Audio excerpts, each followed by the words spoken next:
Hi, I'm Dr. Steve George, Landscape Horticultural Specialist with Texas A&M AgriLife Extension Service. I'm delighted to have you today. Our focus is going to be on building an earth-kind soil. This is one of my favorite topics. The two reasons why people that follow the earth-kind approach have so much success, and you're going to have a lot of success with it, is number one, you select the plants with the strongest, best adapted genetics, and you plant those plants in an earth-kind prepared soil. So their roots are going to be so happy that now they can perform at the maximum potential. I want to give credit to Steve Chaney, who's a County Extension Horticulture Agent. He's now retired, but he's been with A&M AgriLife Extension for many years. He is the father of earth-kind environmental soil management. And earth-kind means that your soil is going to be in harmony with Mother Nature just as much as we can make that happen. Because it's based on years of peer-reviewed research and randomized replicated field trials, this environmental stewardship program that we call earth-kind has become, to the best of my knowledge, one of the most popular university programs of its kind in the nation. So we're very happy about that. And one of my greatest joys in horticulture is taking existing soil, it may not be very good at all, and I make it better through science-based earth-kind environmental stewardship. And that makes me happy deep in my heart, it does. We have several core beliefs on which we base our recommendations. Number one, we think it's very important to feed the soil rather than the plants. And as we go on, I'm going to explain why for most ornamentals in loam or clay soils, I don't think you're going to need any commercial fertilizer at all, based on what we know now.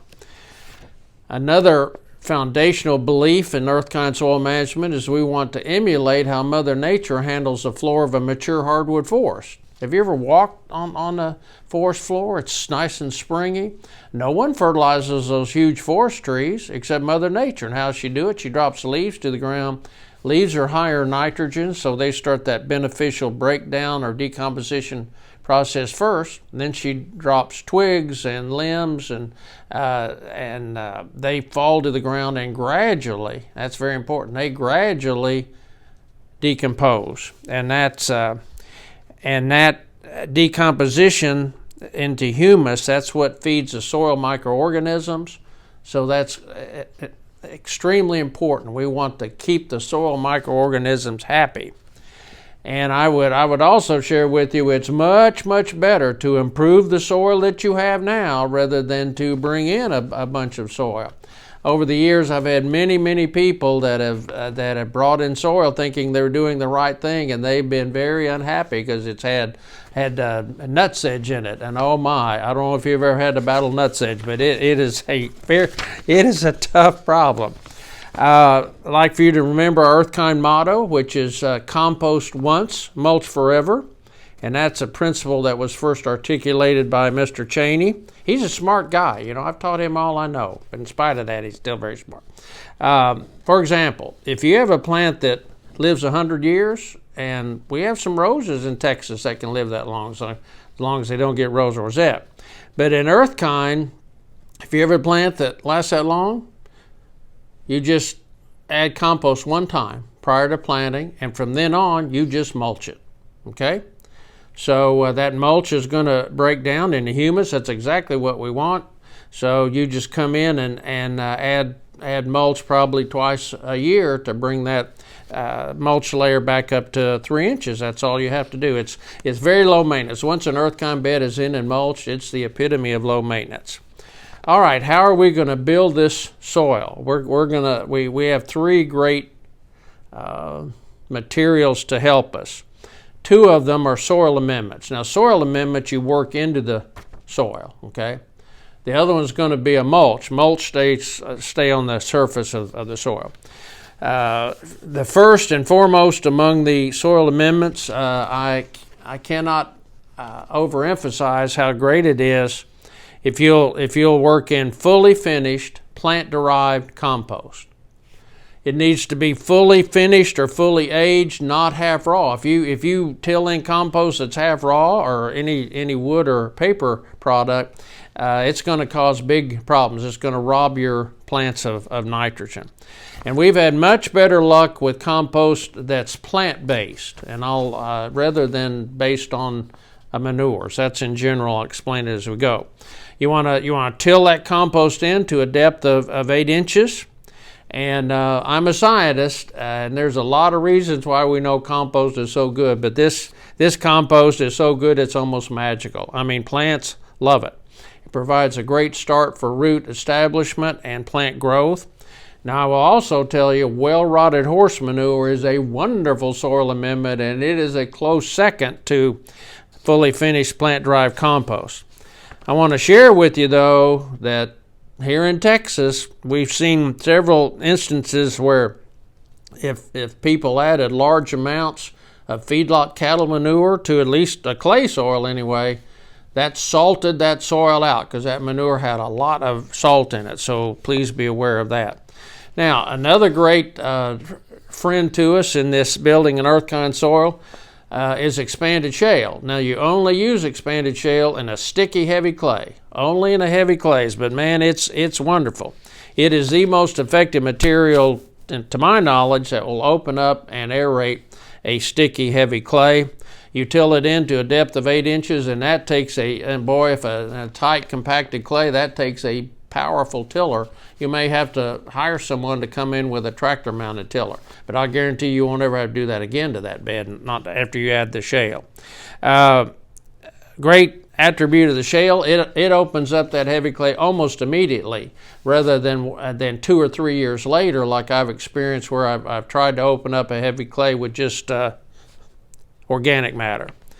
Adding shale makes it, I didn't think I'd ever say this, it makes it fun to garden in a sticky, heavy clay soil because the tilth is so much better, so easy to work.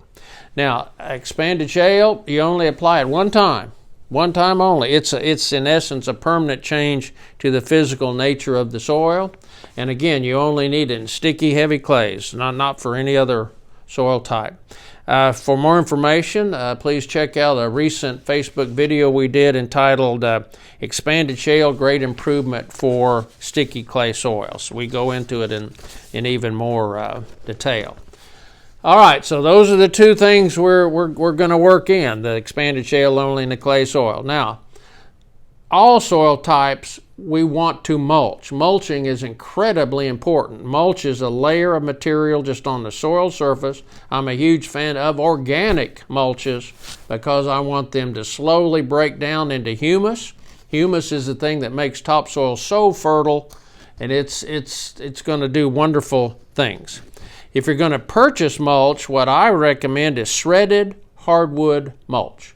Shredded hardwood mulch. We've had great results with that because since it's shredded, once it's moistened 2 or 3 times, it pretty well knits together and is really good at resisting floating away.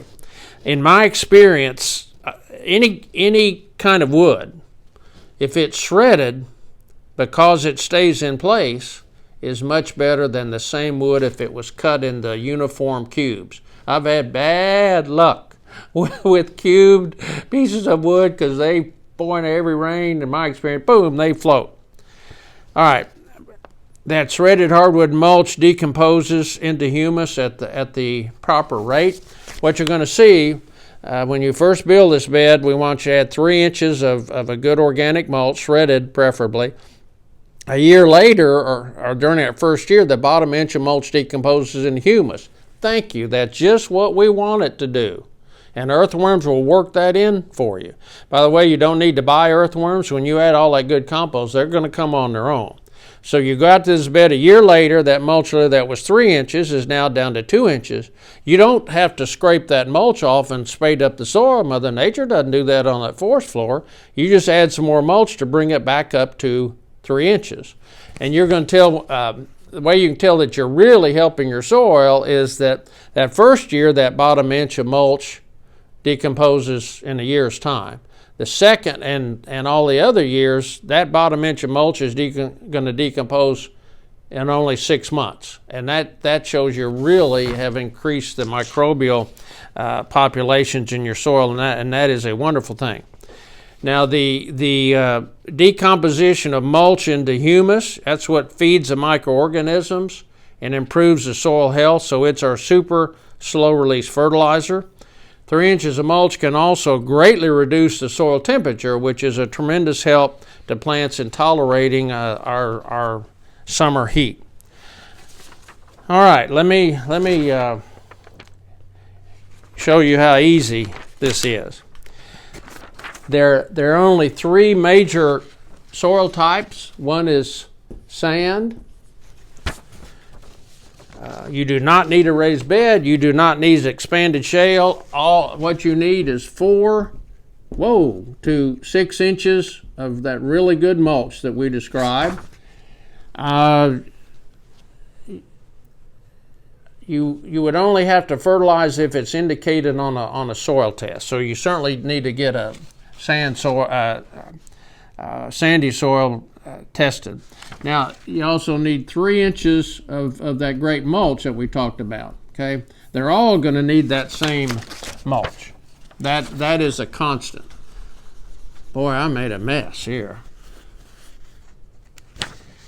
Okay, loam soil, which is the ideal soil. No raised bed, no expanded shale. All you need is 3 inches of really good, that's not mulch, that's compost, pardon me. 3 inches of compost, and then the same 3 inches of mulch. Now we get to a clay soil, and here's where the rubber meets the road right here. All right, in a heavy clay, you want to use a raised bed. Even though you only raise it 4 to 6 inches, that's a tremendous help because it gives a place for that excess water to drain away to and get out of the root zone. So we're gonna make a raised bed here, like that, and we're gonna raise it because we're gonna add 3 inches of expanded shale and then 3 inches of compost. So add the 3 inches of expanded shale, till that in. Then add the 3 inches of compost, till that in. So that's going to give us a 6-inch raised bed. Here's the soil grade. Then we want to crown that bed, making it higher in the center. And you don't have to have edging there unless you want it. But so it would be 6 inches in the center of this bed, may only be 3 inches on the side. Crowning it helps it to drain. And that's what we've got to get this heavy clay to drain. Now, if you're in an area where expanded shale is not available, then you can go within 6 inches of compost. So what we want here is a 1-to-1-to-1 ratio, 1 part expanded shale, 1 part compost, and 1 part the native clay. These blackland clays, certainly, they're very fertile. So now the clay that's been a real problem is now a help to you because it is so fertile. Then you plant your plant and come in and apply 3 inches of your same shredded hardwood mulch if you're buying it. Now, you don't ever want the mulch to physically touch the stem of the plant. Keep it away about 1/2 inch, because if it physically touches, meantime it rots the stem and kills the plant. So you don't want that to happen. So all of them use the same kind of mulch. All of them use the same kind of compost. The difference is in a clay, we add shale, and we have differing amounts of the compost. So over a year's time, that bottom inch of mulch is going to decompose into humus. That's just what we want, because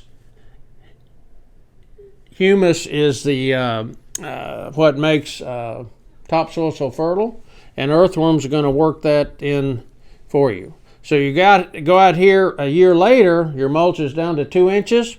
You just add some more mulch and bring it back up to the 3-inch thickness. You may have to do that twice a year, once in fall and once in spring. Okay, you don't ever want to add sand to a sticky clay because over time that's going to make concrete. If you'll follow this approach, based on what we know now, in a loam or clay soil for most landscape plants other than certain kinds of annuals, I don't think there's going to be any reason to apply commercial fertilizer. And it's wonderful if you don't have to apply fertilizer, because that saves time, money, effort, and helps to protect water quality. Many times we see homeowners that purchase the wrong fertilizer or misapply it, and as a result we get a bunch of fertilizer nutrient runoff and gets in our creeks and streams and lakes and causes big problems. Once you prepare a bed like this with the mulch and the compost and all, when you walk on it, when you walk across the top of that mulch, it should be springy. It should be springy. That lets you know, whoo, I prepared this properly. If it ain't springy, then you need to go back and fix it where it is springy. All right. Thank you. Hi everybody, welcome to Building an Earth-Kind Soil Video Part 2, the field demonstration. I'm Brad Voss, County Extension Agent for Horticulture in Collin County, here with Dr. Steve George, Landscape Horticulture Specialist. We're with Texas A&M AgriLife Extension Service. And as we said, we're going to walk you through how to build an earth-kind soil. So I'm going to step out of the way and let Dr. George take over while we're doing this. But your first step that you're going to want to do is, if you have any perennial weeds, you're going to want to take care of those first. So this includes things like the dreaded Bermuda grass. If you have Bermuda grass in the area that you're going to put in an earth-kind bed, you need to get that thoroughly killed. These annual weeds that we see here, they're not so much an issue. We can just turn them over into the soil, and they're just added bonus organic matter for us. So while you're working this soil, it's very important that you work the soil first before you start adding any of the compost or expanded shale.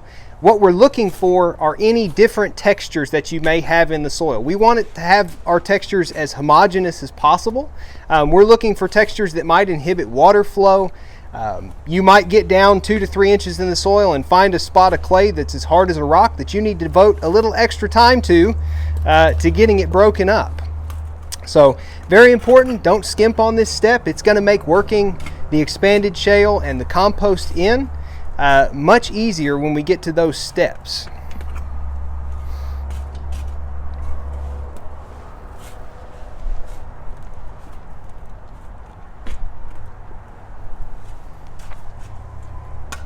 Okay, this is the next step in the process, and again we're here in north central Texas, and Mr. Voss is adding 3 inches of expanded shale. Expanded shale is a naturally occurring rock mineral that they mine out of the ground, then heated in big industrial ovens to make it porous. We did a 2-year research study on this, and in my opinion, and I have the data to back it up, expanded shale does a better job of opening up and aerating a heavy clay soil than any material that I have ever tested. A huge advantage of it is it opens up the clay soil almost immediately, whereas if the 2 times I've opened up a heavy clay by just adding organic matter, both times it takes 2 or 3 years. This is almost an immediate gratification here. So you want to dig this in to a depth of 8 inches if you can. Now that's a rock. It's not. You only apply this one time, and you only do this in a heavy sticky clay, which is what we have here. You do not need this in a loam or a sand, but in a heavy sticky clay, you work this in one time, and it is in essence a permanent change to the physical nature of the soil. It's going to open that up. There's going to be much better aeration for the plant roots. The plants absolutely love it. So even though I love really good compost, if I was limited to only one soil amendment and only one application of that soil amendment in a heavy clay, I would take expanded shale and never look back. It is that good. Like most good things in life, I mean, it has good value because when you prorate the cost of it over all the years, I estimate this is going to last 10 to 15 years. That's a conservative estimate. It's a rock. It's not going anywhere. In a shrub bed, when you're planting plants recommended by your local county extension agent, you probably don't need this. They would love it, but they don't need it. I would reserve this for those high value areas in beds where you're replanting every year or even multiple times a year, like we do with annual flowers and in your vegetable garden. But it's already, Mr. Voss, how's that feeling to you? Oh, nice and fluffy. Nice and fluffy. Okay? All right, so now that we have our expanded shale worked in, the next step is to add a high quality compost. You want to have a fine, well finished compost. It should smell nice. It should not smell bad. It should leave your hands fairly clean when you rub them together. But we're going to work this in just like we did with the shale. You want this mixture to be as thoroughly mixed as you can possibly get it. Now that we have the shale in there, it shouldn't be too terribly difficult to do this. Now that the shale's in there, this soil cuts like butter. But the goal is to get a 1 part expanded shale, 1 part compost, and 1 part native soil mixture. And once we get this worked in, we're going to crown the bed, and then we'll come back and show you what that looks like.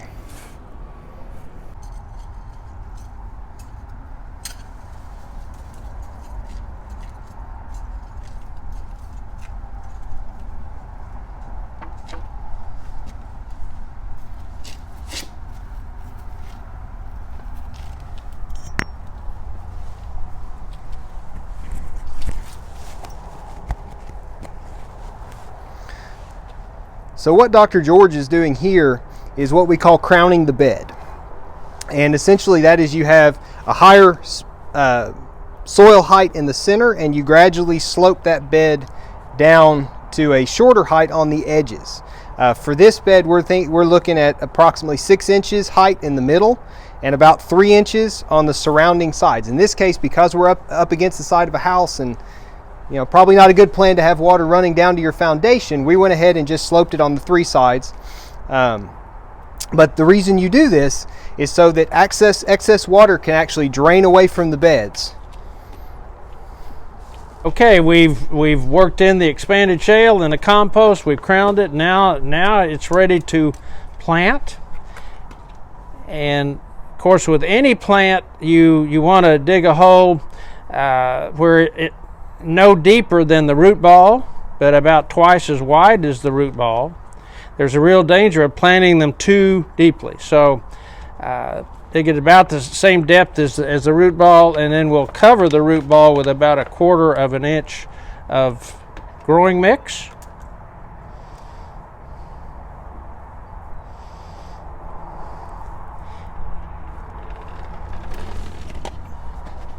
And then Mr. Voss is pressing down firmly, so that gets the roots of the plant in good contact with the soil and gets the air pockets out of there, and that's very helpful.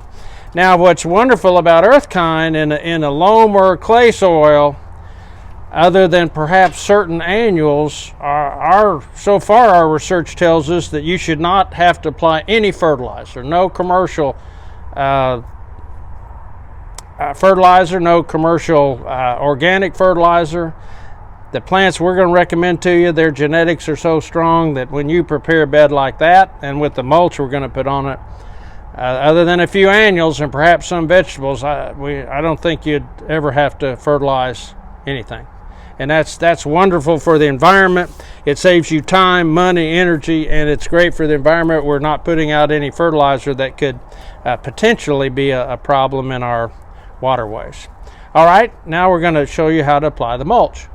First of all, you want to water the plant in very gently, and if you can get a water breaker where just a gentle flow of water I would water it in thoroughly, come back in a few minutes, water it in again, and that should be good.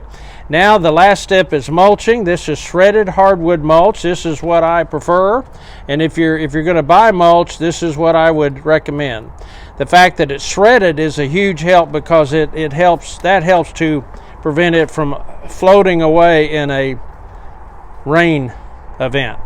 So we want 3 inches of mulch, and you want to pull it up under the plant, but you want to make sure you keep the mulch at least a half an inch away from the stem of the plant, because if it's in direct contact with the stem, more than likely it's going to rot that stem and kill the plant. Don't ask me how I know that. I've done that myself more than once. So that's wonderful mulch. And Mr. Voss is doing a great job of it there. That mulch, this first year, the bottom inch will decompose into humus. Thank you, that's just what we want. Humus is the best thing for any soil. Humus is what makes topsoil so fertile. So a year from now, we come out here, and instead of being 3 inches thick, the mulch layer will only be 2 inches thick. That's fine. We don't pull the mulch off and re-spade the soil. Mother Nature doesn't do that on the floor of mature hardwood forest. We just add some mulch on top of the existing mulch, bring it back up to 3 inches. And that's going to decompose. So in Earthkind, we have a motto, compost once, mulch forever. So if you have a plant that lasts 100 years, you only add compost one time, and then you just maintain 3 inches of mulch for the next 100 years, and the plant is going to be very happy. A 3-inch mulch like this on a hot summer's day does a tremendous job in reducing the soil temperature. That helps keep those plant roots much happier. So you watered in the plant before you applied the mulch. Now that you have the mulch down, I would take that water breaker and I would thoroughly wet the mulch, because once that mulch has been moistened 2 or 3 times, it really does a good job of knitting together and resisting floating away. So we added 3 inches of expanded shale, 3 inches of compost. That gave us our raised bed. We crowned it. Now we added 3 inches of mulch, so we're 9 inches above grade here. And even if in a really heavy rain, water can be standing on either side of that bed. And my experience, if you give 6 inches of well-aerated mix, most plants are going to be very happy with that. So I want to thank Mr. Voss. I want to thank my lovely wife, Brenda, for being the videographer. She and I have been semi-happily married 50 years. Thank you for joining us.